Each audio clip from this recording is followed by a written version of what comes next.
Before this video begins, I would like to issue a major spoiler warning for the Assassination Classroom anime. If by chance you are either binging it as of this moment or plan to watch it in the future, please click off this video as I will be diving into the finale of the series in this video. Again, I'd rather not ruin anybody's first time watch through, so please take this warning as my utmost concern for your experience with the series. Other than that, thank you for watching and enjoy.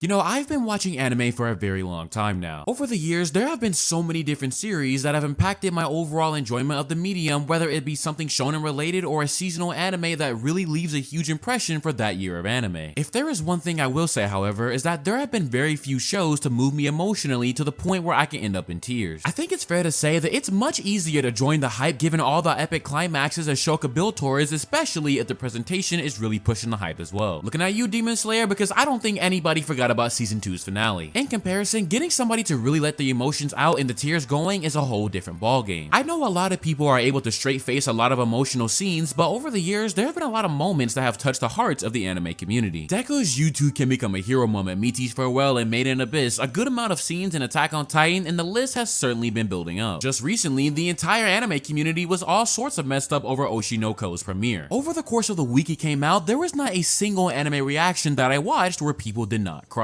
It's impressive to be able to bring that level of emotion out of people, and goes to show how deeply invested people have become in this medium, and also how impressive the writing by the author can be. Yet before MHA, before any of these scenes, there was one show that really broke me with a finale so powerful I didn't even know that I could get this emotional over animation. Assassination Classroom was my first anime that was the perfect blend of action and comedy. Thinking back on it, it was also probably the first time I watched a series with a true classroom setting with so many different characters and clashing personalities that yielded so many amusing interactions. The plot itself comedically amusing as well, given the Mission Impossible level task of assassinating your teacher, aka Koro Sensei, who not only had the ability to move at Mach 5 at will, but again was your teacher. Witnessing the constant dodging and maneuvers through all sorts of assassination attempts while teaching an entire class was definitely a story of all time, but it was a story that I was invested in. Outside of the teachers with Kurasuma and Irina being huge highlights for the show, the class was a perfect blend of a little bit of everything. You had the students who naturally gave the teacher the hardest time, the nerds and beauties, the raw tech student of the show, the two-faced student, and of course the MC with the biggest potential among them all. Altogether, the students and their struggles is what truly made the show, and any additions to the class were more than welcome. What I liked about this particular setup was that once again you have the so-called failure class who lacked that drive, and they were met with not only a near impossible task of a mission, but also a teacher who refused to give up on them either. Throughout the show, you witness these students and Koro Sensei become closer, which in a way may seem odd given that Koro Sensei was the target of elimination, but for all the moments of growth shown amongst the students, you tend to put that thought in the back of your head. Granted, we had all sorts of assassins trying to chime in on the bounty, which threw plans off, but in the end, it only bonded everyone more and more. Seeing the students being able to rise to the occasion academically is what steered my investment, because at the end of the day, they were just kids who needed a chance. There have been many series that deal with the failure class issue and the pressure that can come from it, and Assassination Classroom tackled it in such a very comedic way without pulling too far from the heavier moments that would take place in the series. So much of the good times triumphs over things like tests and quizzes, and even the other teachers embrace it, but as the one thing that applies to almost everything in life, all good things must come to some form of eventual end. Like I said before, the thought of Koro Sensei dying was always being pushed to the back of my head, but at some point we are going to have to address the central issue of him being a ticking time bomb, and his death must be guaranteed. I think one of the most powerful episodes of putting ideals to the test was when the class faced off on whether they save or kill Koro Sensei. A brawl that split the entire class down the middle, which led to the top dogs of the class going at it with some serious hand-to-hand combat going down. Nagisa emerging victorious with the idea to save taking the lead. I thought for a second that I could take a breather given that the class was going to attempt to save him, but right around the corner, the reality of the situation came to be that the chance of Koro Sensei being able to be saved was so low that it practically wasn't even worth it. Part of me didn't want the author to go through with the decision of him being killed off because of how attached I became to this alienized teacher. Yet at the end of the day, I knew that in order to really drive this conclusion home with graduation in mind for the students as well, he had to be put down. If there is one thing I have to give the staff of Assassination Classroom, it's their understanding of the day of fate arriving. Throughout the opening around the final season especially, you are always reminded that the days of Koro Sensei were coming to an end because of the numerical countdown displayed each episode. Unfortunately, not even copium can delay the inevitable, and thus we arrived at that very fated episode. The finale of Assassination Classroom is the reason why this series has made it into my top 10 anime of all time and till this day has not been moved out. It is the best culmination of emotional investment and a send-off that truly hits all the right notes. Koro Sensei's backstory gave us all the details we needed as to who he was before and the burden he took on to fulfill the wishes of the one person he was able to love in his life. From beginning to end, he upheld the promise that he made by not only getting these students in a position to graduate, but also protecting them from the dangers of the assassin world as well. When all was said and done and the dust cleared, we arrived at an exhausted Koro Sensei being held down by the entire class. For the first time, he was truly caught and Nagisa with the knife to his throat. There was a silence amongst the students, and with one more exchange between Koro Sensei and Nagisa, the final blow that signified their graduation and the end of Koro Sensei's life as a teacher was dealt. You know how people say how yawns are infectious and if you cry in front of somebody, they might start crying too? That's probably the best way I can describe my experience with the aftermath of the blow. Just seeing all the students cry was the perfect way to get me going, and it only hit even more when you saw the hard asses like Karma and Kurasuma being unable to keep it together. I was completely overwhelmed with emotions, and for once I did not care to hold it back. I think a powerful thing I always remember when I think of Assassination Classroom is that in life we go through many teachers, and not all the time will you even meet one in a school setting. While it could be at school, it could be an older peer at work too, or even just somebody that you met in life that took the time to understand you, to hear you, and work with you. There are so many people in life that have supported you, and just thinking about the fact that some of those people may not be around anymore really hurts, because there is not enough thanks in the world you could give to somebody who was able to put you on the right path in life when there was seemingly no other options available. Even now, as I recently graduated college this month, there were so many teachers that really went above and beyond to make sure I could pass, and my appreciation for them will be endless. For every tear that was shed in the finale, you know there was a level of appreciation within them, and Koro Sensei's efforts solidified himself as one of the best teachers in anime. We got to see what became of these kids, the occupations that they grew into, and the one student who truly continues to carry on the essence of Koro Sensei, and it was the perfect ending for such a comedic and emotional ride. Assassination Classroom may not be for everyone given the enjoyment of humor is subjective, but the payoff is very much worth it, and the waterworks I shared during the finale is one memory that will never leave my mind, as this was the first anime that truly brought me to tears. Before I wrap things up, the one piece of advice I'd offer to you all is to remember the teachers that did wonders for your life. Granted, there are some not so great teachers out there, but for the ones that did impact you in a way where you didn't see it coming, make sure to live in a way where they'd be proud for you to be a former student. That's pretty much it for me though. As always, thank you for watching, and if you enjoyed Assassination Classroom, make sure to drop all of your favorite moments or just anything that comes to mind about the series in the comment section down below. Stay safe out there, and I will catch you guys in the next video.